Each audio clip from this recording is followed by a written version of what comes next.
par ton esprit dans chaque cœur, dans chaque corps, dans chaque âme, dans chaque esprit, Seigneur, pour que tout ce qui n'est pas de toi, Seigneur, soit ôté de nos vies et que nos cœurs soient préparés, Seigneur, ensemencés pour recevoir la bonne semence de ta parole et que ta parole produise tous ses effets autant marqués par toi. Que je diminue, Père, et que ton Esprit Saint croisse au travers de ma vie. Que je me taise, Père, que ton Esprit Saint parle au travers de ma bouche. Que je disparaisse, Père, que le Seigneur apparaisse au travers de ma vie, afin que toute la majesté divine, toute la grandeur, toute la gloire reviennent à celui qui règne éternellement et qui est assis sur le trône le plus élevé dans le ciel, sur la terre et sous la terre. On acclame le Seigneur Jésus. C'est le seul qui règne, qui est assis dans le ciel et sur la terre. Oh, le monde ne peut pas le contenir. La terre est trop petite pour le contenir. Les cieux et la terre sont trop petits pour le contenir. Oh Seigneur, merci. Merci Seigneur. Reçois la majesté. Reçois la grandeur. Reçois la louange. Merci Seigneur. Amen. Amen. Je vous salue dans le nom précieux et merveilleux de notre Seigneur et Sauveur Jésus-Christ. Vous êtes un peuple formidable. Je salue le peuple de Dieu qui nous suit sur les réseaux médias. Vous êtes un peuple formidable. Soyez bénis, soyez élevés, soyez distingués par le Saint-Esprit. Au nom précieux et merveilleux de Jésus. Alléluia. Sur ce, nous allons nous lever pour entendre Dieu nous parler au travers de sa parole. Nous allons prendre 3 passages bibliques. Le premier passage est tiré de Genèse chapitre 12, versets 1 à 3. Je demanderai à l'ancien Oula de nous faire la lecture de Genèse chapitre 12, versets 1 à 3. Ensuite, je demanderai également à l'évangéliste Justin de nous faire la lecture de Genèse chapitre 22, verset 1 au verset 18. Et enfin, l'évangile Koudou de nous faire la lecture de Deutéronome chapitre 30, verset 19 à 20. Je lis la parole du Seigneur, Genèse 12, verset 1 à 3.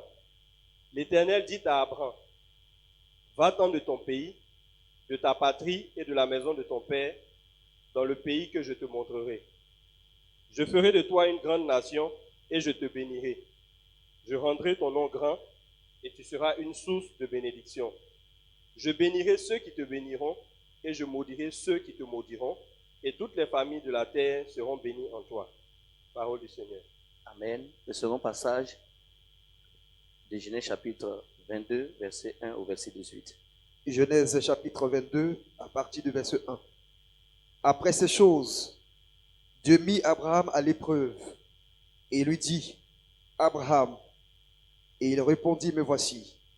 Dieu dit, prends ton fils, ton unique, celui que tu aimes, Isaac, va-t'en au pays de Morija, et de là offre-le en holocauste sur l'une des montagnes que je te dirai. Abraham se leva de bon matin, sella son âne et prit avec lui 2 serviteurs et son fils Isaac. Il fendit du bois pour l'holocauste et partit pour aller au lieu que Dieu lui avait dit. Le 3e jour, Abraham, levant les yeux, vit le lieu de loin. Et Abraham dit à ses serviteurs, restez ici avec l'âne. Moi et le jeune homme, nous irons jusque-là pour adorer et nous reviendrons auprès de vous. Abraham prit le bois pour l'holocauste, le chargea sur son fils Isaac et porta dans sa main le feu et le couteau. Et ils marchèrent tous deux ensemble. Alors Isaac, parlant à Abraham, son père, dit, mon père. Et il répondit, me voici mon fils. Et Isaac reprit, voici le feu et le bois, mais où est l'agneau pour l'holocauste? Abraham répondit, mon fils, Dieu se pourvoira lui-même de l'agneau pour l'holocauste. Et ils marchèrent tous deux ensemble. Lorsqu'il fut arrivé au lieu que Dieu lui avait dit, Abraham y éleva un autel et rangea le bois. Il lia son fils Isaac et le mit sur l'autel par-dessus le bois. Puis Abraham étendit la main et prit le couteau pour égorger son fils. Alors l'ange de l'Éternel l'appela des cieux et dit, Abraham, Abraham. Et il répondit, me voici. L'ange dit, n'avance pas ta main sur l'enfant et ne lui fais rien, car je sais maintenant que tu crains Dieu et que tu ne m'as pas refusé ton fils, ton unique. Abraham leva les yeux et vit derrière lui un bélier retenu dans un buisson par les cornes. Et Abraham alla prendre le bélier et l'offrit en holocauste à la place de son fils. Abraham donna à ce lieu le nom de Jéhovah-Jireh. C'est pourquoi l'on dit aujourd'hui, à la montagne de l'Éternel, il sera pourvu. L'ange de l'Éternel appela une seconde fois Abraham des cieux et dit, je le jure par moi-même, parole de l'Éternel, parce que tu as fait cela et que tu n'as pas refusé ton fils, ton unique, je te bénirai et multiplierai ta postérité, comme les étoiles du ciel et comme les sables qui est sur le bord de la mer. Et ta postérité possédera la porte de tes ennemis, de ses ennemis. Toutes les nations de la terre seront bénies en ta postérité, parce que tu as obéi à ma voix. Parole du Seigneur. Le dernier passage, Deutéronome chapitre 30, verset 19 à 20. Deutéronome chapitre 30, du verset 19 au verset 20. J'en prends aujourd'hui à témoin contre vous le ciel et la terre. J'ai mis devant toi la vie et la mort, la bénédiction et la malédiction. Choisis la vie afin que tu vives, toi et ta postérité, pour aimer l'Éternel ton Dieu, pour obéir à sa voix et pour t'attacher à lui. Car de cela dépendent ta vie et la prolongation de tes jours.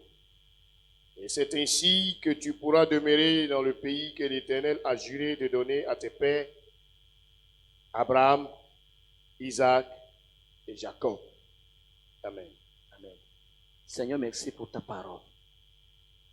Seigneur, merci pour ton Esprit Saint qui a l'œuvre. Merci pour la présence des anges au milieu de nous ce matin. Qui vont obéir à la voix de ta parole. Et qui vont nous aider, Seigneur, oh mon Dieu, à obéir à ta parole. Parce que des anges sont des serviteurs qui viennent aider ceux qui doivent hériter des saluts. Ce matin, Seigneur, charge-les. C'est de cette noble mission, celle de nous aider, Seigneur, à entrer, Seigneur, dans la plénitude de la grâce et de la bénédiction, afin que toute la grandeur et toute la majesté te reviennent au nom puissant de Jésus. Amen. On acclame la parole de Dieu. On acclame le Saint-Esprit, l'orateur par excellence. Alléluia. Gloire à Dieu. Gloire à Jésus. Merci Seigneur. Ce mois de juillet, même le mois d'août également, le thème c'est choisir la bénédiction ou la vie et non la malédiction ou la mort. Amen. Et nous sommes dans le mois de la floraison. Et ce thème que nous pouvons donner, ce passage, nous allons dire le mot bénédiction ou la vie ou malédiction ou la mort et malédiction ou la mort, ce sont des vocables chargés d'une puissance du surnaturel. Alléluia. Et cette bénédiction, la malédiction ou la bénédiction transcende des générations. Amen. La Bible dit dans le livre de Exode chapitre 20, versets 5 à 6, que Dieu punit l'iniquité des pères sur les enfants jusqu'à la 3e et la 4e génération, jusqu'à 300 et 400 ans.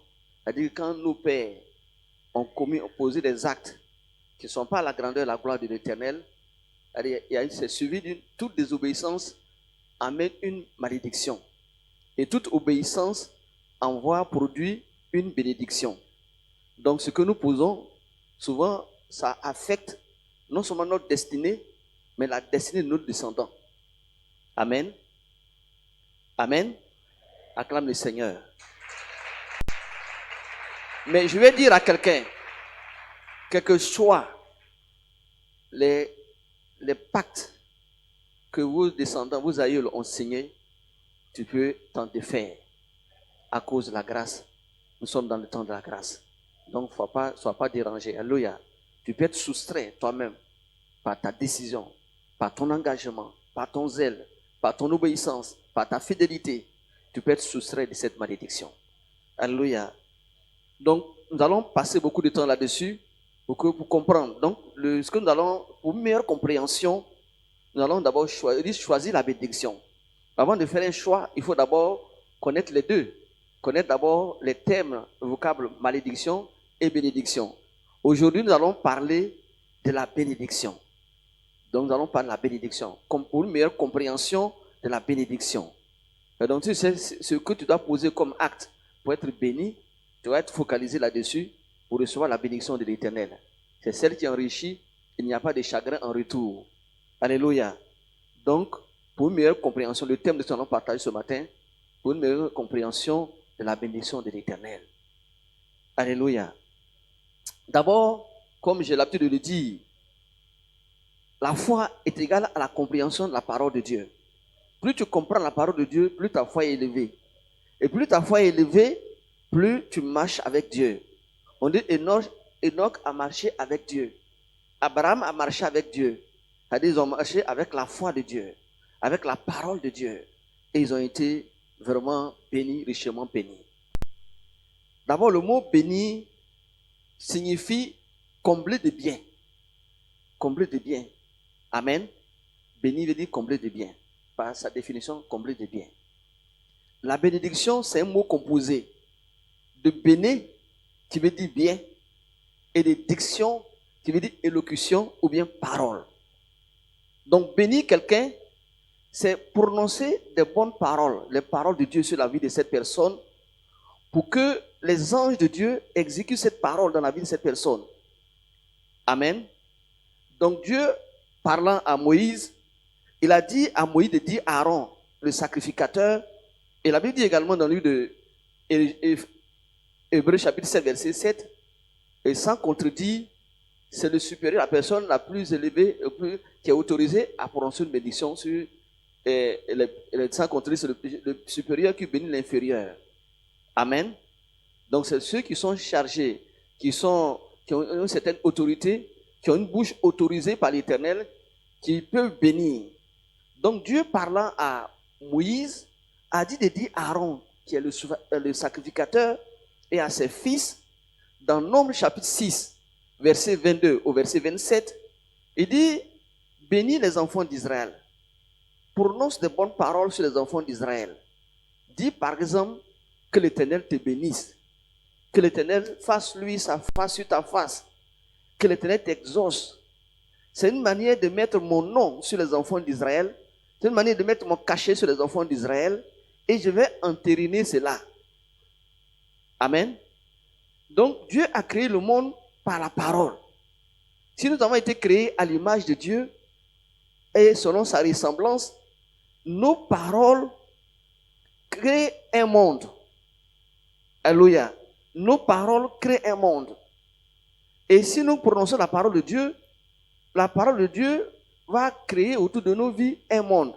Et c'est pour cette raison que je me dis souvent, pourquoi je vais imposer des souffrances à ma vie en prononçant de mauvaises paroles? Si j'aligne mes paroles sur les paroles de Dieu, alors je suis en communion avec le Saint-Esprit et les anges de Dieu me viendront en aide. Amen. C'est pour ça qu'on est écrit dans le livre de Proverbes chapitre 18, verset 20 au verset 21. On dit c'est du fruit de sa bouche que l'homme rassasie de son corps. C'est du fruit de ses lèvres qui se rassasie. La mort et la vie sont au pouvoir de la langue. Quiconque l'aime en mangera les fruits. Donc si je sais que la bénédiction est dans ma bouche, la malédiction aussi dans ma bouche, pourquoi je vais prononcer de mauvaises paroles pour envenimer ma destinée? Beaucoup de gens marchent dans l'ignorance. C'est-à-dire, pour eux, non, ils commencent à prononcer de mauvaises paroles. Comme par exemple, Ésaïe. Vous connaissez son histoire. Dans Genèse chapitre 25. Quand il est venu des champs, il a vu son frère Jacob, qui avait fait un plat de lentilles. Il dit, donne-moi ton plat. Il dit que je me donnais en retour. Il dit, mais je veux le droit d'aînesse. mais que je vais foutre avec ses droits d'aînesse. Amen. Et il a hypothéqué sa destinée. Au moment où il voulait ses droits d'aînesse, même son repentir n'a pas été agréable à l'Éternel. Et c'est pour cette raison, comme Dieu nous connaît avant que nous venions, il a pris soin de dire, j'ai aimé Jacob, mais j'ai haï Esaïe. Si tu es une personne ici, et que tu aimes parler de mauvaises choses, c'est-à-dire que les plaisanteries, les moqueries, comme Dieu nous recommande, nous met en garde. Dans le livre de Éphésiens chapitre 4, verset 29, il dit qu'aucune mauvaise parole ne sort de votre bouche, comme convient à des saints. Parce que quand les mauvaises paroles sortent de votre bouche, ou bien toute parole qui sort de votre bouche, elle dit, est exécutée par les anges. Nous avons deux types d'anges. Les anges de Dieu et les anges démoniaques, les anges déchus. Alléluia. Et la Bible nous dit également dans l'Hébreu chapitre 3, verset 1. Il dit, considérons notre apôtre et notre souverain sacrificateur la foi que nous professons, que nous travaillons. Un apôtre, c'est un envoyé. Un souverain sacrificateur, c'est un gestionnaire. Donc Jésus est le gestionnaire de ces paroles que nous déclarons. Et le diable est le gestionnaire des mauvaises paroles qui sortent de notre bouche. Quand une mauvaise parole sort de notre bouche, alors le diable envoie un ange pour l'exécuter.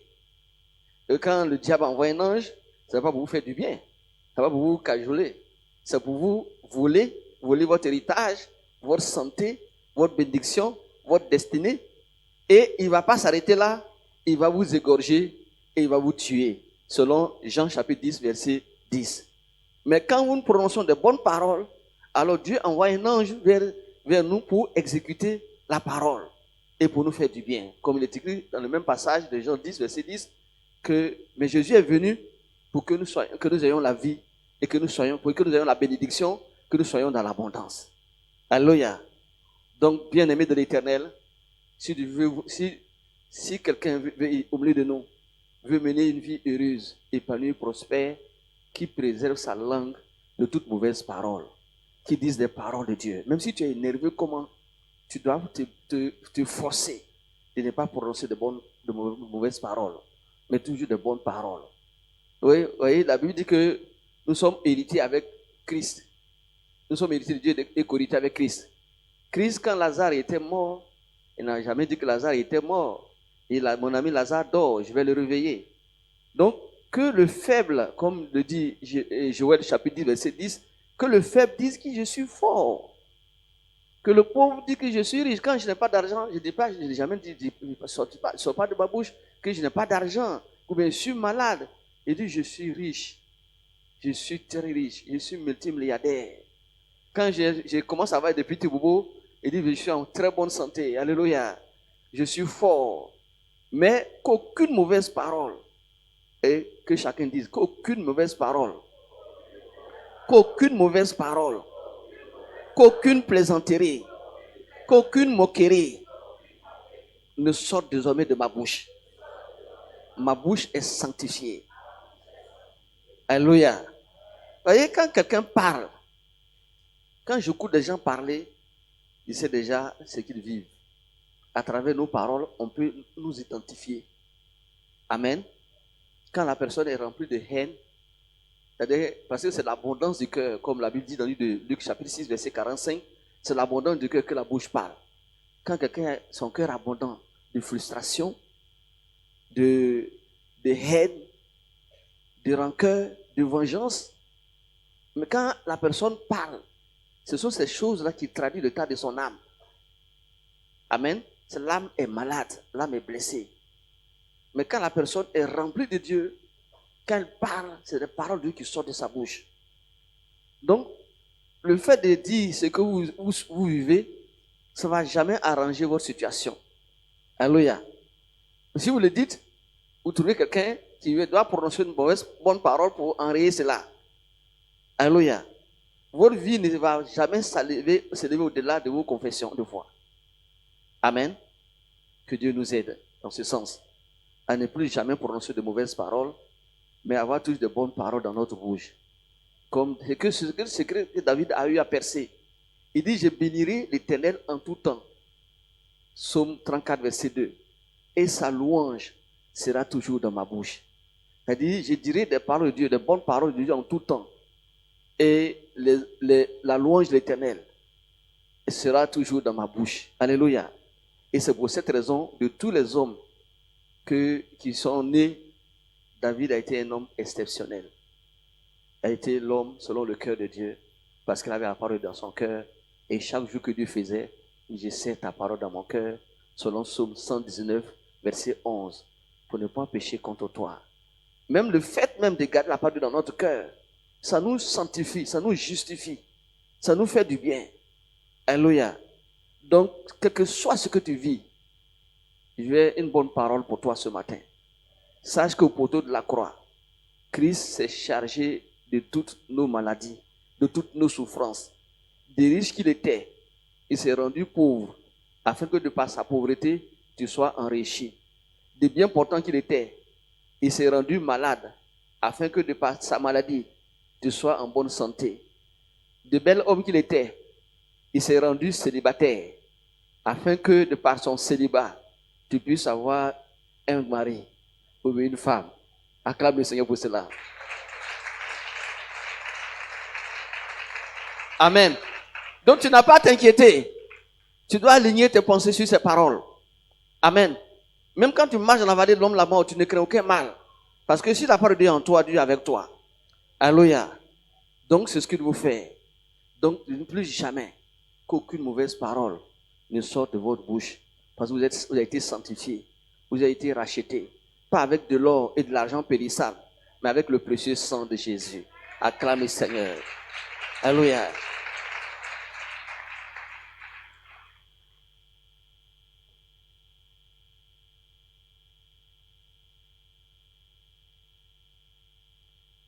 Amen. Donc la bénédiction, pour résumer, a dit, c'est un paquet. La bénédiction comprend l'exaltation, a dit l'élévation par des louanges. Alléluia. Quand on prend par exemple le livre de Malachie chapitre 3, verset 12, la Bible dit que ceux qui apportent leur dîme, amen, quand tu apportes ta dîme, non seulement Dieu menace le dévoreur, mais il ouvre les portes des écrits des cieux et fait de toi un pays de délices, un jardin de l'Éternel, selon Malachie chapitre 3, verset 12. Il dit, tout le monde dira, heureux, car vous serez un pays de délices. Alléluia. Donc, ça dit que tu es exalté quand tu obéis à la voix de Dieu. Quand tu obéis à la parole de l'Éternel, Dieu t'exalte. Donc, c'est un paquet, tu comprends aussi, la santé divine. La volonté de Dieu pour chacun d'entre nous, c'est que nous soyons toujours en bonne santé. Amen. En bonne santé. Tu es tout le temps en bonne santé. Pas de maladie. Il y a deux vocables. Il y a la santé divine et la guérison divine. Alléluia. La guérison divine, tu es malade. Et tu te souviens, tu te dis que au poteau de la croix, Christ s'est chargé de mes maladies. Et par ses maîtresses, j'ai été déjà guéri. Tu ne vas pas être guéri, mais tu as été déjà guéri. C'est pour ça que par moment, je dis, c'est déjà fait. Je dis, j'ai tel projet cancer. Je dis, c'est déjà fait. J'ai telle situation, c'est déjà fait. Amen. La raison fondamentale pour que Christ puisse opérer un miracle dans ta vie, c'est que par sa mort, il a anéanti celui qui a le pouvoir de la mort. Il a anéanti celui qui a le pouvoir de la maladie. Il a anéanti celui qui a le pouvoir de la pauvreté, le pouvoir de l'indigence, le pouvoir du célibat, le pouvoir de la stérilité, le pouvoir de la médiocrité, le pouvoir de manque de sagesse. Il a anéanti le diable. Alléluia. Le diable n'a pas de pouvoir. Le diable n'a pas d'avenir. Il n'a que des souvenirs. Il se souvient de ce que Jésus a fait sur lui au poteau de la croix. Et c'est ce qui doit être notre état d'être, notre pensée. Alléluia. Même quand les gens viennent dire, si tous les sorciers sont réunis contre toi, mais qui est sorcier? Sorcier n'est rien. Le magicien n'est rien. Alléluia. Les mystiques ne sont rien. Ils ont été dépouillés. Jésus les a réduits à l'impuissance. Et Jésus ne leur a pas donné de pouvoir. Il a dit le pouvoir que Adam et Ève ont bradé, Christ l'a récupéré pour nous. Et a fait de nous des héritiers de Dieu. Et co-héritiers avec lui. Alléluia. Il a dit parole contre parole. Alléluia. Et nos paroles sont chargées d'une puissance du surnaturel, d'une puissance exceptionnelle. Alléluia. Donc ce n'est pas le fait de dire oui, je n'ai pas ceci. Non. Dieu nous a bénis. Il n'est pas écrit, Dieu va nous bénir. Mais il nous a déjà bénis. Selon Éphésiens chapitre 1, verset 3. Il nous a dit, alignez vos pensées sur la parole. Il nous a déjà bénis de toutes sortes de bénédictions spirituelles, célestes en Jésus-Christ. Ta bénédiction n'est pas matérielle d'abord. Elle est d'abord spirituelle. Et quand tu crois maintenant, elle se matérialise. Alléluia, acclame le Seigneur. Dieu t'a déjà béni. Dieu t'a déjà donné du travail. Dieu t'a donné un mari, une femme.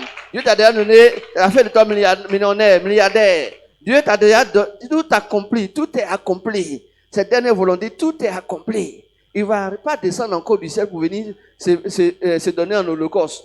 Tout ce qu'il veut pour toi, il a déjà fait pour toi. Pourquoi nous devons toujours lui dire merci. C'est-à-dire la vie chrétienne la plus honorable, la plus merveilleuse, c'est de dire continuellement merci pour ce qu'il a fait pour nous. Alléluia.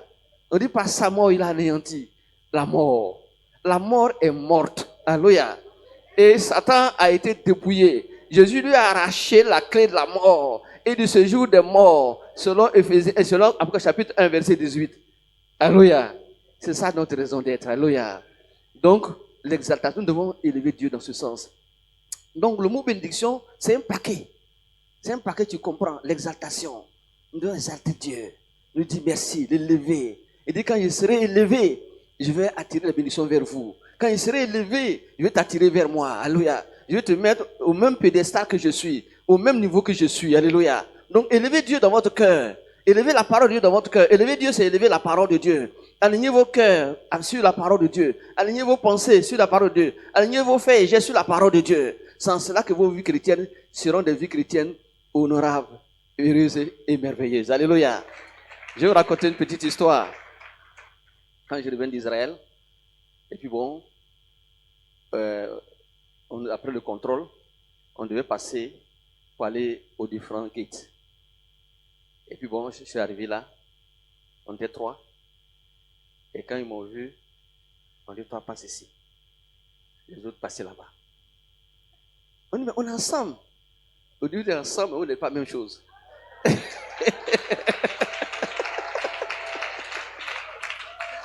Vous êtes ensemble, mais ce n'est pas la même sécurité.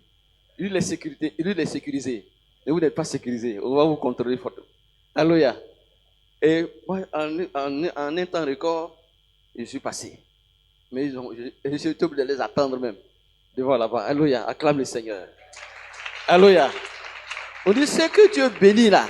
Ils possèdent le pays. Alléluia. Ils sont citoyens universels. Alléluia. Partout et en tout lieu que la plante de ton pied foulera, c'est une bénédiction pour toi. Pourquoi il faut courir après la bénédiction? Vous cherchez la bénédiction. Il faut l'attraper. Alléluia. Il ne faut pas que ça parte. Ça demeure avec toi. Et ça doit soit avec toi. Alléluia. Donc il y a la santé divine. Deuxièmement, la troisième chose que contient ce paquet, c'est la reproduction, la fertilité. Alléluia. Dieu a dit à Abraham, dans Genèse chapitre 17, verset 6, il dit, je te rendrai fécond. Je vais te multiplier à l'infini. Je vais faire de toi père d'une multitude, père des nations. Alléluia. Donc que ces deux bénis, ils sont fertiles. Ils sont féconds. Alléluia. La stérilité n'est pas de Dieu. La stérilité, c'est une malédiction qu'il faut briser. Alléluia. Pour être fertile. Alléluia. Alléluia. Et ceux que Dieu bénit, ils sont, selon Jean 3, verset 2, il dit, bien-aimé, je souhaite que tu sois prospère à tous égards. Le souhait de Dieu que tu sois prospère à tous égards. Que tu sois en bonne santé. Être malade, ce n'est pas la volonté de Dieu. Alléluia. Ensuite, quatrième chose, dans ce paquet, nous avons également la prospérité. Il dit, je souhaite que tu prospères à tous égards. C'est la volonté de Dieu pour toi. C'est la volonté de Dieu pour moi. Être prospère. Être prospère, ça ne veut pas dire que nous devons être multimilliardaires. Non. Ça dit, c'est vivre le contentement. Alléluia. Tu peux ne pas avoir 10 000 francs, mais tu es content. Alléluia. C'est ça la prospérité. Ton âme est en paix. Ton âme est dans la joie. Ton âme est dans la félicité. Tu n'es pas inquiet. Tu dors tranquillement. Tu n'es pas poursuivi dans tes rêves. Tu te réveilles tranquillement. Tu marches paisiblement. Tu ne crains aucun malheur, aucun fléau. Alléluia. C'est ça la prospérité. Ton âme est en paix. Il y a des gens, leurs âmes ne sont pas en paix. Ils sont toujours dans l'inquiétude. Ils sont toujours en train de demander que demain, que me deviendra demain. Dieu dit, ne t'inquiète pas du lendemain. Le lendemain prendra soin de lui-même. On dit à chaque jour suivi sa peine. Alléluia. Acclame le Seigneur pour cela. Il ne faut plus t'inquiéter. Quand tu t'inquiètes, tu attires le diable vers toi. Alléluia. Quand tu as foi, tu attires Dieu vers toi. Quand tu t'inquiètes, c'est-à-dire la foi quitte. Dieu ne marche pas avec les peureux. Alléluia. Il marche avec ceux qui ont la foi. Alléluia. Même quand tu marches dans la vallée de la mort, n'aie pas peur. Quand tu as peur, Dieu lui voit dans ton cœur. Quand tu as peur et que tu manifestes par des actes, par des paroles, alors le diable vient vers toi. On dit ce que tu crains là, c'est ça qui va t'arriver. Ce que tu crois que Dieu est capable de faire, c'est ce qu'il va faire. Si tu crois que Dieu n'est pas capable de te protéger, il ne va pas te protéger. Mais si tu crois que Dieu est capable de te protéger par les anges, si tu crois que tu marches, tu es escorté par les anges, sache que les anges de Dieu sont avec toi. Ce que tu penses, alléluia, ça devient tes paroles. Et tes paroles deviendront tes actions. Et tes actions deviendront des habitudes. Et les habitudes vont définir ton caractère. Et ton caractère va définir ta destinée. Donc crois que Dieu est avec toi. Tu n'as pas besoin de voir. Il dit, heureux ceux qui croient sans avoir vu. Crois que Dieu est en toi, il est avec toi. Alléluia. Quand tu marches même là, tu sais que tu es le mieux escorté. Il dit, vous petits enfants, dans 1 Jean 4, verset 4, vous êtes de Dieu. Vous les avez vaincus. Parce que l'esprit qui est en vous, la puissance qui est en vous, est plus redoutable que celle qui est dans le monde. Acclame le Seigneur. Donc que tu es puissant, tu es puissante. L'esprit qui est en toi est redoutable. Satan a peur de toi. Mais c'est quand tu manifestes la peur. Il dit, cette personne ne connaît pas son autorité. Cette personne n'a pas Jésus en lui, en elle. Je vais la cribler. Alléluia. Ne t'inquiète pas. C'est un mot qui est répété à plus de 365 fois dans la Bible. Ne t'inquiète pas. Je suis Dieu. Je suis avec toi. Ne promets pas des regards inquiets. Je viens vers toi. Je viens pour te secourir. Je viens pour te garder. Je viens pour te protéger. Alléluia. Acclame le Seigneur. C'est aussi un paquet qui comprend la victoire. Il a dit dans le Deutéronome chapitre 28, verset 7. Il dit, je te donne la victoire sur les ennemis qui se lèveront contre toi. Tous les ennemis qui se lèveront contre toi, tous les ennemis qui se lèveront contre cette église, tomberont sous le pouvoir de cette église. Tous les ennemis qui se lèveront contre moi, contre un membre fidèle à cette église, un homme qui est fidèle à cette dimension offrandes, un membre qui est obéissant, il dit, tombera sous vos différents pouvoirs. Alléluia. Toute arme forgée contre toi sera sans effet. Même si tu brandis un revolver, ça n'a pas de puissance, c'est un jouet. Alléluia. Alléluia. Même si tu mets de la bile de caïman dans ton repas, ça n'a pas de puissance. Parce que le Jésus a dit, si tu bois quelques breuvages mortels, si tu manges du poison, ça ne te fera aucun mal. Alléluia. C'est la parole de Dieu qui est la vérité. C'est elle qui dirige le monde. Alléluia. Dieu dirige le monde par sa parole. Il nous conduit par sa parole. Alléluia. Donc, alignez vos pensées sur la parole de Dieu. Alignez votre cœur sur la parole de Dieu. Et ne vous inquiétez de rien. Soyez animés de foi et de courage et de fidélité, d'obéissance. Alléluia. Ensuite, le paquet qui renferme dans cette bénédiction, il y a également la faveur de Dieu. Comme il a dit dans le livre de Daniel chapitre 1, verset 8 à 9. Il dit, Daniel a pris la résolution de ne pas vivre comme les gens de Babylone. Il a pris la résolution de ne pas vivre comme les gens du monde, mais de vivre comme les enfants du royaume. Alléluia. D'avoir un style de vie conforme au royaume, conforme à la parole de Dieu. Et Dieu a permis à Daniel d'avoir grâce, de trouver faveur et grâce devant les hommes les serviteurs du roi de Babylone. Alléluia. Donc, quand tu fais les choses selon la parole de Dieu, Dieu t'accorde une faveur, une grâce imméritée. Et partout où tu arrives, les autres vont être refoulés, mais toi tu seras accueilli. Alléluia, acclame le Seigneur. Et le dernier élément qu'on enferme la bénédiction, c'est la longévité. Alléluia. On n'a pas dit Abraham est mort dans la fleur de l'âge. Amen. Est-ce qu'il est écrit qu'Abraham est mort dans la fleur de l'âge? Amen. C'est une malédiction de mourir dans la fleur de l'âge. C'est une malédiction qu'une mère enterre ses enfants. C'est une malédiction. Alléluia. Dieu veut que nous soyons rassasiés de jour. Abraham n'a pas, c'est pas Abraham qui a enterré Isaac. C'est pas Abraham qui a enterré Jacob. Alléluia. Mais c'est Isaac qui a enterré, et les enfants qu'Abraham a eus qui ont enterré Abraham. Alléluia. Acclame le Seigneur. Amen. Donc tu jouis d'une heureuse vieillesse. Abraham a joui d'une heureuse vieillesse. Il a été rassasié de jour, de vieillesse et de richesse. Alléluia. David également a joui d'une heureuse vieillesse. Dans 1 Chronique chapitre 29 verset 28, on dit David, il est mort après une heureuse vieillesse, rassasié de jour, de richesse et de gloire. Alléluia. Et il a été enterré. Même quoi que mort, le jour se lève, le jour de l'anniversaire du règne de David en Israël. Alléluia. Que le nom du Seigneur soit béni, que la gloire lui soit rendue et que la majesté soit rendue. Alléluia. Alléluia. Donc la bénédiction, ça vient de l'Éternel. C'est celle qui enrichit. Et il n'y a pas de chagrin en retour. Alléluia. Donc chaque jour, vous devez marcher sur la brèche. Vous voyez, il y a deux... C'est pas si le temps... J'ai encore du temps? Amen. Amen. Il y a deux choses dans la Bible, deux exemples dans la Bible, deux exemples bibliques qui expliquent la bénédiction. La bénédiction d'Abraham, par exemple. Alléluia. Donc nous devons marcher selon les pas d'Abraham. C'est un devancier.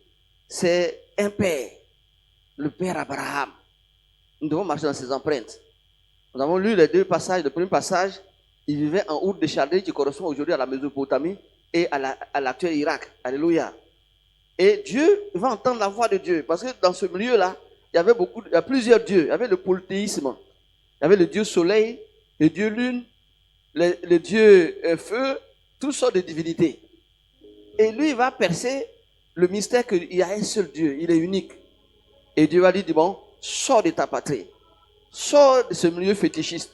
Sors de ce milieu, disons, idolâtre. Et va dans le pays que je vais t'indiquer. Alléluia. Et il n'a pas tergiversé. Il n'a pas hésité. Il a obéi à la voix de l'Éternel. Donc quand nous entendons la voix, aujourd'hui Dieu nous parle. Et la voix par excellence que Dieu dit pour nous parler, c'est sa parole. Donc quand Dieu nous parle, nous devons exécuter. Nous ne devons pas chanceler. C'est vrai qu'il est sorti avec son neveu Lot. Avec son père, d'abord, ils sont venus à Charan. Et après, avant d'arriver à Cana. Mais à chaque étape, Dieu utilise chaque étape pour sanctifier encore la vie d'Abraham. Alléluia. Et jusqu'à ce qu'il retourne, il parcourt tout le pays et il va descendre en Égypte et il va revenir encore. Alléluia. Mais ce que nous devons savoir, quand Dieu l'a appelé, il a dit 7 choses qu'il va produire dans sa vie. La première, il dit, je te bénirai. Alléluia. Alléluia. Donc quand vous venez à Dieu, ces mêmes choses doivent se perpétuer dans vos différentes vies. Alléluia. Il dit, autant pour moi, après il dit, je ferai de toi une grande nation. Donc Dieu réserve une grande nation à chacun d'entre nous. Si nous marchons dans les pas d'Abraham. Il dit également, deuxièmement, il dit, je te bénirai. Troisièmement, il dit, je rendrai ton nom grand. Quatrièmement, tu seras une source de bénédiction. Cinquièmement, je bénirai ceux qui te béniront. Sixièmement, je maudirai ceux qui te maudiront. Toutes les familles de la terre seront bénies en toi. Amen. Ce sont des promesses. Amen. Ce sont des promesses. C'est des informations. Une prophétie est une information. Dieu a prophétisé sur la vie d'Abraham. Voilà ce que je vais faire pour toi. Mais avant que Dieu ne te bénisse, il faut rentrer, il va t'exiger des choses. Amen. Il va t'exiger des choses. Et si tu es obéissant à ce qu'il va te dire de faire, alors tout ce qu'il a dit auparavant va entrer dans sa phase d'accomplissement. Mais si tu n'es pas prêt à le faire, alors rien ne sera accompli dans ta vie. Même si tu as reçu la bénédiction. Souvenons-nous du cas de Moïse. Dieu a dit à Moïse, donc prends ce peuple, mon peuple, et amène-les dans cette terre promise. le pays où coule le lait et le miel. Personne ne pouvait s'imaginer que Moïse n'allait pas arriver à la terre promise. Mais le fait qu'il n'a pas été obéissant jusqu'à la lettre, il n'est pas arrivé à la terre promise. Donc, une chose c'est de recevoir une révélation. Une autre chose c'est de marcher dans le prophétique pour que ce que tu as reçu de la part de l'Éternel entre dans sa phase d'accomplissement. La plus grande tragédie, c'est de venir dans ce monde et de n'avoir pas vu à réaliser ce que Dieu a pour nous faire dans nos vies. Et c'est vraiment dommageable. Beaucoup de gens viennent, ils ont reçu des bonnes paroles prophétiques, et puis on ne voit pas ce Dieu s'accomplir dans leur vie. Ce n'est pas la faute de Dieu. C'est pas la faute du prophète ou de l'Éternel, mais c'est notre propre faute. Après, nous devons nous efforcer pour que toutes les bonnes paroles que Dieu a dites sur nos vies s'accomplissent avant que nous partons de cette terre. Alléluia. Donc, Abraham d'abord, il a obéi à la voix de l'Éternel. Il est sorti de Ur de Chaldée. Il est allé à la terre promise. Et Dieu va encore rencontrer Abraham dans Genèse chapitre 17, verset 1 au verset 3. Genèse chapitre 17, verset 1 au verset 3.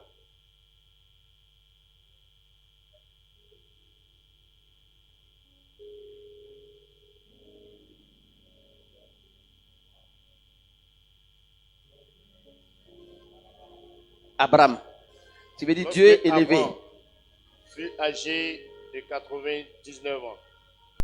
L'Éternel. Genèse chapitre 17, verset 1.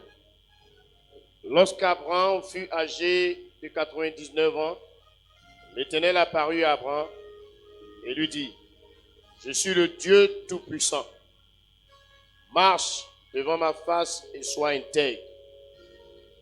J'établirai mon alliance entre moi et toi et je te multiplierai à l'infini. Amen. Verset 3. Amen. Amen. Vas-y. Abraham tomba sur sa face et Dieu lui parla en disant, Continue. voici mon alliance que je fais avec toi. Tu deviendras père d'une multitude de nations. On ne t'appellera plus Abraham, mais ton nom sera Abraham, car je te rends père d'une multitude de nations.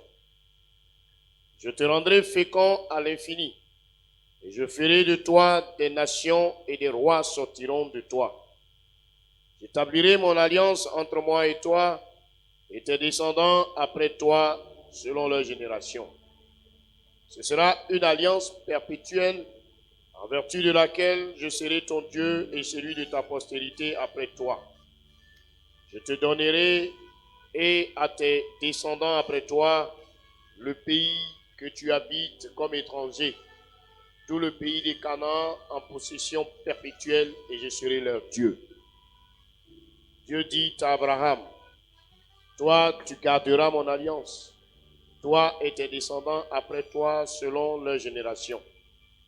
C'est ici mon alliance que vous garderez entre moi et vous, et ta postérité après toi. Tout mâle parmi vous sera circoncis. Vous vous circoncirez, et ce serait un signe d'alliance entre moi et vous. À l'âge de 8 jours, tout mâle parmi vous sera circoncis selon vos générations, qu'il soit né dans la maison ou qu'il soit acquis à prix d'argent de tout fils étranger, sans appartenir à ta race. Verset 14. Le verset 14. Un mâle incirconcis qui n'aura pas été circoncis dans sa chair sera exterminé du milieu de son peuple. Il aura violé mon alliance. Verset 15. Dieu dit à Abraham, tu ne donneras plus à Sarai, ta femme, le nom de Sarai, mais son nom sera Sarah. C'est-à-dire princesse. Amen. Amen. Donc, Dieu va poser les balises à Abraham, les conditions pour que toutes les paroles qu'il a dites dans Genèse chapitre 12, versets 2 à 3, c'est-à-dire, je ferai de toi une grande nation, toutes ces choses entrent dans leur phase d'accomplissement. Il fallait qu'Abraham obéisse à cette voix. D'abord, la première des choses, il dit, Abraham, Je suis le Dieu Tout-Puissant. Je suis El Shaddai. Marche devant ma face. Amen. Marcher devant la face de l'Éternel, c'est marcher selon la parole de l'Éternel. La parole de Dieu, comme le déclare le livre de Psaume 119, verset 105, elle doit être une lampe à nos pieds. Quand tu marches devant une personne qui est éclairée, ta voix est éclairée. Amen. Ou bien qui tient par exemple une lampe ou une lampe torche, lui il éclaire la voie et puis tu marches. Donc la parole de Dieu doit être pour nous une lampe à nos pieds et une lumière sur notre sentier. Amen. Donc Abraham doit marcher dans la parole de Dieu. Parce que Abraham a commis des impairs. Abraham a eu à dire dans Genèse chapitre 12 et 13 que sa femme était sa sœur. Aussi, elle est devenue une des femmes de Pharaon. Il a fallu que Dieu use vraiment de son autorité légendaire pour faire sortir Sarai de la maison de Pharaon. Donc il y a eu toutes ces choses-là. Mais Dieu n'est pas un Dieu qui ne se lasse pas de pardonner. Alléluia. Donc il dit maintenant, je vais faire des choses sérieuses avec toi. Il faut que d'abord, tu marches devant ma face. Il faut que tu marches dans ma parole. Si tu es ici et que tu marches en limite de la parole de Dieu, aucune promesse de Dieu ne va s'accomplir dans ta vie. Il y a des bénédictions que tu ne pourras pas avoir. Tu ne pourras pas accéder à cela. Et c'est pour cette raison l'apôtre Paul dit dans 1 Corinthiens 9, verset 27, je traite durement mon corps, je le tiens assujetti, de peur d'être rejeté après avoir prêché devant les autres. Si on parle d'impudicité, toi tu te plais dans l'impudicité, les choses ne vont pas bouger avec toi. Il y a des bénédictions que tu peux avoir, d'autres tu ne peux pas avoir. Même si tu payes ta dîme. Alléluia. Il y a des choses que tu peux avoir, mais tu ne peux pas avoir le mal. C'est-à-dire tu ne peux pas être béni, la plénitude de la bénédiction, tu ne peux pas l'avoir. Pour l'avoir, il faut marcher devant la face de l'Éternel. Comme Abraham a marché devant la face de l'Éternel. Et non marcher en ennemi de la parole de l'Éternel. Alléluia. Et deuxième chose, Dieu va exiger à Abraham, il veut tisser une alliance avec Abraham. Il dit, tu ne vas plus t'appeler Abraham, qui veut dire Dieu élevé, mais on va t'appeler Abraham, père d'une multitude. Je vais changer ton nom. Alléluia. Non, pour que tu sois père d'une multitude, il faut que je tisse une alliance avec toi. Et cette alliance, le signe de cette alliance, c'est la circoncision. C'est-à-dire, tout garçon, à l'âge de 8 jours, on doit le circoncire, on doit couper son kiki, comme dirait l'autre. Alléluia. Mais aujourd'hui, c'est-à-dire, dans cette nouvelle alliance, ce n'est pas le kiki seulement, c'est le cœur. C'est la circoncision du cœur, selon Romains chapitre 2, verset 28. C'est-à-dire, nous devons être circoncis du cœur. Nous devons être dépouillés de toute mauvaise pensée. C'est-à-dire, c'est l'âme qui pêche. C'est notre âme qui pêche. L'âme, c'est le cœur qui pêche. Donc, le cœur doit être dépouillé de l'impudicité, de l'adultère, du mensonge, de la fornication, de la méchanceté, de l'hypocrisie, de la haine, de la rancœur, les œuvres de la chair. Nous devons les faire sortir de notre cœur, de notre âme. Sinon, nous ne pouvons pas être en communion avec l'Esprit de Dieu. Alléluia. Donc, Abraham a obéi. Ce qui a fait la foi d'Abraham, c'est son obéissance et sa fidélité. Amen. Non, son obéissance, sa foi. Dieu est la source de la bénédiction. Mais pour que Dieu puisse te bénir, il faut que tu répondes à ces critères. Il faut sortir du milieu paganisme. Il faut sortir du milieu du fétichisme. Il y en a des gens qui sont des chrétiens, ils lisent encore des horoscopes. C'est un péché. Si tu es là, il faut te repentir. Alléluia. Horoscope. On n'a pas besoin. Celui qui invoque les morts et les esprits, c'est une prostitution spirituelle. Comme il a dit tout à l'heure, on dit, il y a un qui court d'homme de Dieu. Il dit, accrochez-vous à un seul homme de Dieu. Alléluia. Aujourd'hui, tu es ici, tu as plusieurs prophètes, tout le monde parle. Mais il y a d'autres qui viennent continuer ce que tu reçois. Reste là où tu es. Si tu es dans cette communauté, attache-toi à l'église. Alléluia. On dit, n'abandonnez pas votre assemblée. Amen. N'abandonne pas l'assemblée et courir de gauche à droite vers les prophètes. Amen. Ils vont te dire les bonnes choses. Ce n'est pas mauvais. Mais pour que cela puisse entrer dans sa phase d'accomplissement, il faut que tu sois circoncis. Si tu es circoncis de cœur, si tu gardes la parole dans ton cœur, comme le parole de déclare dans le livre de Jean 15, verset 7, il dit, si vous demeurez en moi et que mes paroles demeurent en vous, demandez tout ce que vous voudrez, cela vous sera octroyé. Ce n'est pas le fait de courir de gauche à droite. Ça va avoir une multitude de prophètes qui vont faire que ta situation va devenir meilleure. Mais c'est d'être fidèle à Dieu, d'être obéissant à la parole de Dieu et de marcher à la lumière de la parole de l'Éternel. Acclame le Seigneur.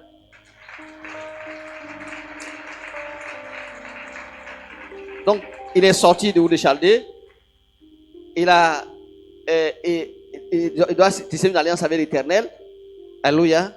Et dernière chose qu'Abraham doit faire, Dieu va voir réellement si son obéissance est parfaite.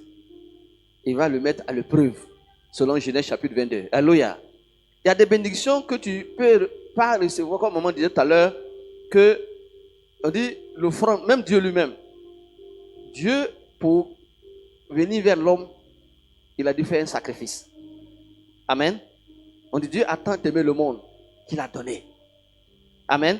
Donc Dieu, avant de venir vers nous, il donne un sacrifice. Nous, avant d'aller vers Dieu, on doit faire un sacrifice. C'est pour cette raison, nous ne devons pas venir devant Dieu les mains vides. Si tu viens dans la main de Dieu sans une offrande, c'est-à-dire peu importe, selon comment on appelle, tes possessions, tu dois venir avec une. Et l'offrande, ce n'est pas de prendre à l'église que tu vas commencer à faire l'offrande. Nos frères d'à côté, ce n'est pas le jour de la tabaski là, ou bien le jour qu'ils achètent le mouton. Ils peuvent acheter au moins 3 jours avant de venir offrir le jour de la fête. Et c'est une loi de Dieu. On doit préparer son offrande à la maison. On prie dessus avant de venir à l'église. C'est pas devant, on dit bon, c'est l'heure de l'offrande, tu mets la main dans la poche, tu sais de voir le billet qu'il faut prendre. Non, tu prépares. Si tu viens à l'église sans offrande, alors tu ne rentres pas dans la présence de Dieu. C'est pour ça qu'il est écrit dans le livre de Proverbes chapitre 18, verset 10. Il dit, les offrandes d'une personne lui élargissent la voie. Il donne accès auprès des grands. Qui est grand? C'est Dieu qui est grand. Alléluia. Donc l'offrande ouvre la porte. Amen. L'offrande attire la présence de Dieu. On dit apporter des offrandes et entrer dans ses parvis. Psaume 96, verset 8. Donc si tu n'apportes pas offrande, tu ne rentres pas dans ses parvis. Ce n'est pas la quantité que tu donnes que Dieu regarde. Ce que ça te coûte quand tu donnes, ce que Dieu regarde. Alléluia. Donc même donner une piécette, si ce que tu as comme argent, c'est bon devant Dieu. Mais ne viens pas à l'église les mains vides. Donc Abraham va être éprouvé par l'Éternel. Dieu veut voir réellement s'il est obéissant. Il lui a donné un enfant, l'enfant qu'il aime tant, Isaac. Et il dit, bon, va sacrifier l'enfant. Il aurait pu dire, non, ça, Seigneur, ça, je ne vais pas le faire. S'il dit qu'il ne peut pas le faire, il ne sera pas appelé Père d'une multitude. Ce que tu as, que tu sèmes, c'est ce qui te revient de façon multipliée. Si tu veux avoir l'argent, il faut faire de bonnes offrandes. Si tu veux avoir un enfant, il faut prendre soin des enfants des autres. Il faut aimer les enfants. Si tu n'aimes pas les enfants, Dieu ne va pas te donner des enfants. Alléluia. Si tu veux tout ce que tu veux au monde, il faut s'aimer cela. Et quand tu sèmes cela, ça te retourne de façon multipliée. Alléluia. C'est ça la loi de Dieu. La loi de la semence et de la récolte. Qui est inscrite depuis Genèse chapitre 8, verset 22. Tant que les cieux et la terre vont subsister, s'aimer et récolter, c'est une loi qui ne va pas être perdurée. Beaucoup de gens veulent avoir argent, mais ils sont incapables de payer leur dîme. Ils ne payent pas leur dîme, ils ne payent pas offrande. Mais avec quel instrument Dieu va utiliser pour vous enrichir? C'est pour ça que beaucoup de gens sont pauvres dans l'église. Ils ne payent pas correctement leur dîme, ils volent Dieu. Est-ce qu'un voleur a décidé dans une maison honorable? Ah, c'est un voleur, hein? Il faut bien mettre ton argent de côté. Il ne faut pas qu'il voie. Alléluia. Tu deviens méfiant. Alléluia. Donc, efforçons-nous d'obéir à la voix de Dieu, à la parole de Dieu, faire les choses comme Dieu le veut, non pas comme le voulons. Soyons fidèles et nous allons hériter la bénédiction. Donc, et c'est pourquoi Jésus a dit aux Juifs, il dit, notre Père c'est Abraham. Il dit, si vous étiez enfant d'Abraham, selon Jean chapitre 8, verset 39, vous ferez les œuvres qu'Abraham a faites. Amen. Si tu es enfant d'Abraham, tu dois payer ta dîme. Amen. Abraham a payé sa dîme à Melchizedek. Si tu es enfant d'Abraham, tu dois faire de bonnes offrandes. Abraham a fait de bonnes offrandes. Si tu es enfant d'Abraham, tu dois faire le marché comme Abraham a marché. Il a marché devant la présence de Dieu. Il est devenu ami de Dieu. Alléluia. Je dis, mais toi, depuis quand tu connais Abraham? Il dit que Abraham fut, je suis. Selon Jean, chapitre 8, verset 56 au verset 58. Alléluia. Donc, si nous sommes fils d'Abraham, c'est-à-dire tu ne peux pas être béni en dehors d'Abraham. Tu ne peux pas être béni en une autre voie que celle qu'Abraham a utilisée pour être béni. Si tu veux être béni, marche dans les empreintes d'Abraham. Il est notre modèle, il est notre Père dans la foi. Alléluia. Que Dieu nous bénisse Rends-nous du vent joie parfaite. Et que il y ait dans cette église des Abraham spirituels, des hommes élevés, des hommes distingués, des femmes élevées, des femmes de distinction à la grandeur et à la gloire de l'Éternel. On va se lever, on va faire cette déclaration de foi. Inspiré de Deutéronome chapitre 28, verset 1 au verset 14.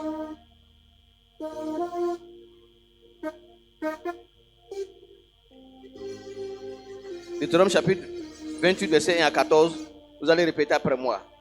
Vous voyez, toutes les bénédictions que Dieu a pour nous sont assorties de conditions. Il dit, si tu obéis, si tu désobéis, alors c'est la malédiction. Si tu obéis, c'est la bénédiction. Donc à toi de choisir la bénédiction.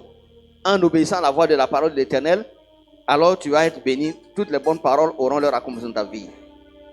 Donc il dit,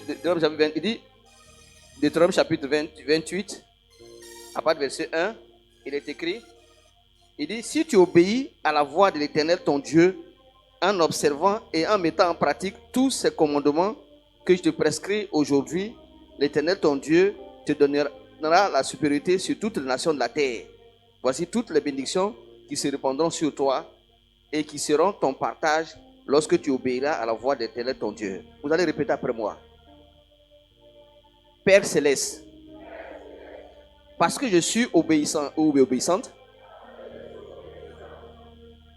donc pour la suite, quand moi je parle au masculin, les femmes conjuguent au féminin. Alléluia. Parce que je suis obéissant à la voix de l'Éternel mon Dieu, en observant et en mettant en pratique tous ces commandements qui me prescrit aujourd'hui. L'Éternel mon Dieu me donne la supériorité sur toutes les nations de la terre. Voici toutes les bénédictions qui se répandent sur ma vie et qui sont mon héritage parce que je suis obéissant à la voix de l'Éternel, mon Dieu. Je suis béni dans la ville. Je suis béni dans les champs. Le fruit de mes entrailles, le fruit de mon sol, le fruit de mes troupeaux, les portées de mon gros et de mon menu bétail, toutes ces choses sont bénies. Ma corbeille et ma huche sont bénies. Je suis béni à mon arrivée et je suis béni à mon départ. L'Éternel me donne la victoire sur mes ennemis qui se lèvent contre moi. Ils sortent contre moi par un seul chemin et ils s'enfuient devant moi par 7 chemins. L'Éternel ordonne en séjour à la bénédiction d'être avec moi dans mes greniers et dans toutes mes entreprises. Il me bénit dans le pays que l'Éternel, mon Dieu, me donne. Je suis pour l'Éternel un peuple saint, comme il me l'a juré. Lorsque j'observe les commandements de l'Éternel, mon Dieu, et que je marche dans ses voies, tous les peuples voient que je suis appelé du nom de l'Éternel et ils me craignent. L'Éternel me comble de bien en multipliant le fruit de mes entrailles, le fruit de mes troupeaux et le fruit de mon sol dans le pays que l'Éternel a juré à mes pères de me donner. L'Éternel m'ouvre en ce jour son bon trésor, le ciel, pour envoyer à mon pays la pluie en son temps et pour bénir tout le travail de mes mains. Je prête à beaucoup de nations et je n'emprunte point. Au nom de Jésus, l'Éternel Fais de moi la tête et non la queue. Je suis toujours en haut et je ne suis jamais en bas parce que j'obéis au commandement de l'Éternel, mon Dieu, qu'il me prescrit aujourd'hui. Parce que je les observe et les mets en pratique et que l'Éternel et que je ne me détourne ni à droite ni à gauche de tous les commandements qui me donne aujourd'hui pour aller après d'autres dieux et pour les servir. Alléluia. Amen. Donc, c'est un monde que tu viens de créer. Observe les commandements de l'Éternel, ton Dieu. Marche dans sa présence, marche dans sa parole et observe-les. Et tu entres dans ta bénédiction. On ne raisonne pas avec la parole de Dieu. On obéit à la parole de Dieu. On fait ce que Dieu dit de faire dans sa parole. Et on hérite la bénédiction. Acclame le Seigneur. Maintenant, je vais prier pour vous. Seigneur, merci pour ce jour que tu viens de mettre à part. Merci pour ce peuple, comme une seule personne qui vient de faire des déclarations fracassantes. Celle d'obéir à la voix de ta parole, d'observer tes commandements, de les pratiquer, Seigneur, afin que, Seigneur, il demeure dans le pays, il demeure dans les entreprises. Il soit, oh mon Dieu, des hommes et des femmes les plus prospères dans cette génération, Seigneur. Que ton nom soit béni, Seigneur. Parce qu'ils ne vont pas craindre les terreurs de la nuit, ni la flèche qui vole de jour, ni la contagion qui frappe le midi. Parce qu'ils sont obéissants à la parole de Dieu. Ils vont manger les meilleures productions de cette nation. Ils ne vont pas vivre dans le manque. Quand le monde crie famine, ils vont crier abondance. Quand le monde crie maladie, fléau, ils vont crier sécurité. Comme tu l'as fait en Égypte. Quand tu as décidé de juger l'Égypte, là où était à Gozen, où était ton peuple, Seigneur, ils étaient dans la fête. Que ton peuple soit dans une perpétuelle fête. Dans ta présence, Père. Je les bénis en ton nom et je brise tous les liens de la malédiction générationnelle. Et je déclare par le Saint-Esprit, vous êtes bénis, bénis, bénis et bénis. Au nom de Jésus. Amen.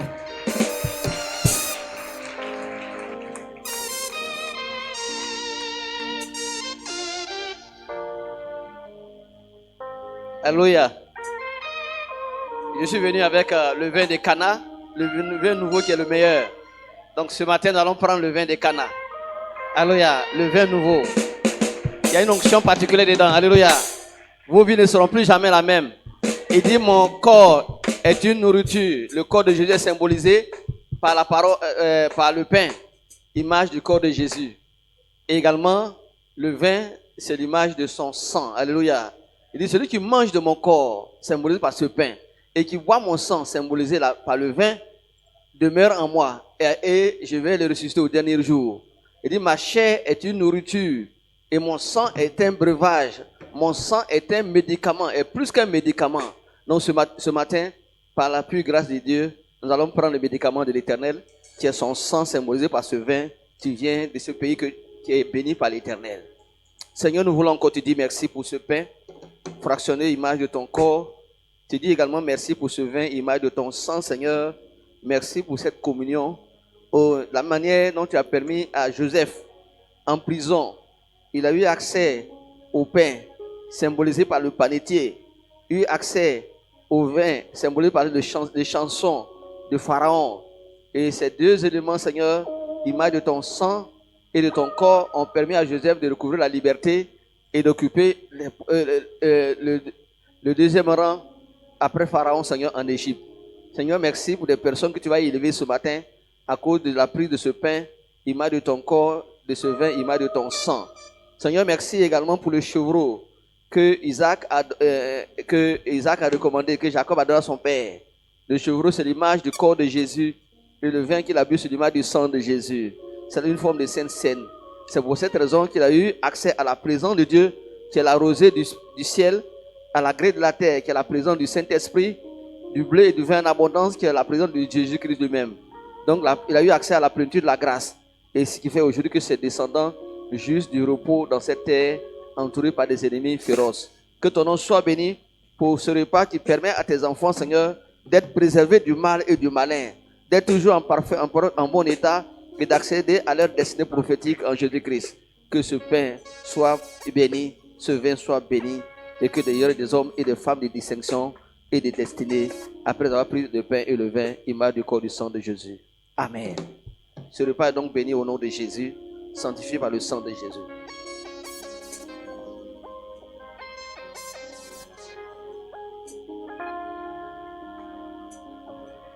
Alléluia.